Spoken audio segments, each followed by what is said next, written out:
और इस वक्त की बड़ी खबर आ रही है ईरान से, जहां पूरे देश में इमरजेंसी घोषित की गई है। इजराइल के एक के बाद एक लगातार हमलों के बाद इमरजेंसी का ऐलान किया गया है। देखिए, ईरान के सैन्य ठिकानों पर भी हमला हुआ है। जो जानकारी मिल रही है इस वक्त की सबसे बड़ी खबर आपको बता रखे हैं, जहां पर पूरे ईरान में इमरजेंसी का ऐलान किया गया है। अलग अलग तस्वीरें सामने आ रखी हैं। ईरान के जो सैन्य ठिकाने हैं वहां पर भी हमला किया गया है। इससे पहले अमेरिका ने साफ कर दिया था कि ईरान परमाणु बम नहीं बना सकता और ईरान और अमेरिका के बीच जो परमाणु डील को लेकर बातचीत हो रही है उससे अभी कोई उम्मीद नहीं है। और इजराइल ने ईरान पर हमला बोल दिया है। एक के बाद एक मिलिट्री एस्टैब्लिशमेंट। यूपी के गोरखपुर में शॉर्ट सर्किट के कारण आग का तांडव देखने को मिला। नौकायन पर स्थित जेएसआर गार्डन में लगी ये भीषण आग, जिसमें 5 दुकानें जलकर राख हो गई हैं। मौके पर पहुंची दमकल की टीम ने कड़ी मशक्कत के बाद आग पर काबू पाया। इस अग्निकांड में लाखों के सामान के जलने की आशंका जताई जा रही है। यूपी के मैनपुरी में अतिक्रमण के खिलाफ प्रशासन ने बड़ी कार्रवाई की है। किशनी कस्बे में बुलडोजर एक्शन के जरिए सड़क पर बने अवैध कब्जे को जमींदोज किया गया। एसडीएम और सीओ की मौजूदगी में अतिक्रमण के खिलाफ इस एक्शन से पूरे इलाके में हड़कंप मच गया। छत्तीसगढ़ के धमतरी में कांग्रेस ने शिक्षक भर्ती को लेकर शिक्षा विभाग की नई योजना के खिलाफ जबरदस्त प्रदर्शन किया। कांग्रेस कार्यकर्ताओं ने जिला ऑफिस से बीओ दफ्तर तक पैदल मार्च निकाला। नारेबाजी करते हुए कार्यालय का घेराव किया। प्रदर्शन के दौरान पुलिस के साथ कांग्रेस कार्यकर्ताओं की हल्की झड़प भी हुई है। छत्तीसगढ़ के कोरिया में हाई टेंशन करंट की चपेट में आने से एक शख्स की मौत हो गई। घटना एसईसीएल हसदेव क्षेत्र हल्दीबाड़ी स्थित भूमिगत कोयला खदान की है, जहां केबल चोरी करने के इरादे से खदान परिसर में घुसे युवक को बिजली के खंभे पर चढ़ते वक्त करंट लग गया, जिससे उससे मौके पर ही मौत हो गई। यूपी के अंबेडकर नगर में प्रशासन ने अवैध कब्जों के खिलाफ बड़ी कार्रवाई की और अशरफपुर किछौछा में दरगाह करबला मैदान में अतिक्रमण किए 60 से ज्यादा दुकानों को हटाया। प्रशासन के मुताबिक करबला मैदान के बंजर की जमीन पर लोग कई साल से अवैध कब्जा करके दुकान चला रहे थे।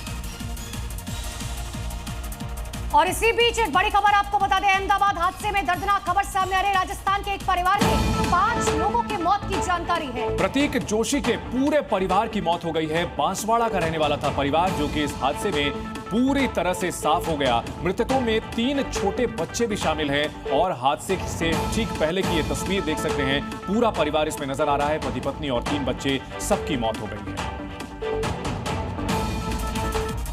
अहमदाबाद में दर्दनाक प्लेन क्रैश में राजस्थान के बांसवाड़ा के एक ही परिवार के 5 सदस्यों की मौत हो गई।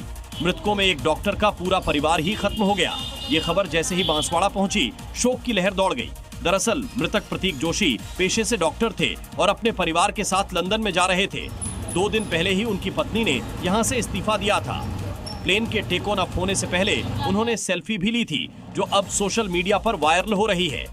इस हादसे में सभी की मौके पर ही मौत हो गई। परिवार लंदन जा रहा था, लेकिन किस्मत को कुछ और ही मंजूर था। और आइए मॉर्निंग जी में आपको दिखाते हैं दिल्ली से जुड़ी हुई 5 बड़ी खबरें। अहमदाबाद विमान हादसे को लेकर दिल्ली की मुख्यमंत्री रेखा गुप्ता ने दुख जताया। सभी यात्रियों और उनके परिजनों के प्रति गहरी संवेदनाएं व्यक्त करते हुए कहा कि कठिन समय में हम सभी प्रभावित परिवारों के साथ पूरी संवेदनशीलता के साथ खड़े हैं। आम आदमी पार्टी के संयोजक अरविंद केजरीवाल ने भी अहमदाबाद ट्रेन क्रैश हादसे पर दुख जताया। केजरीवाल ने कहा कि विमान दुर्घटना की खबर सुनकर बहुत दुख हुआ। मेरी प्रार्थनाएं प्रभावित लोगों और उनके परिवारों के साथ हैं। दिल्ली में मेल नर्सिंग स्टाफ में काम करने वाले शख्स का मेरठ के थाना जानी नहर किनारे शव मिला। मृतक के परिजनों ने मृतक की पत्नी पर हत्या का आरोप लगाया। परिजनों के मुताबिक पत्नी का किसी दूसरे शख्स के साथ अफेयर चल रहा था, जिसका विरोध करने पर युवक की हत्या कर दी गई।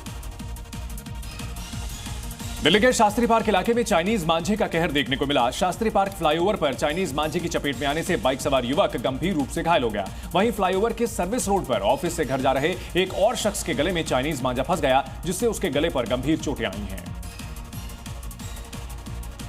दिल्ली के शिवाजी ब्रिज रेलवे स्टेशन पर निजामुद्दीन से गाजियाबाद जा रही पैसेंजर ट्रेन की चौथी बोगी पटरी से उतर गई।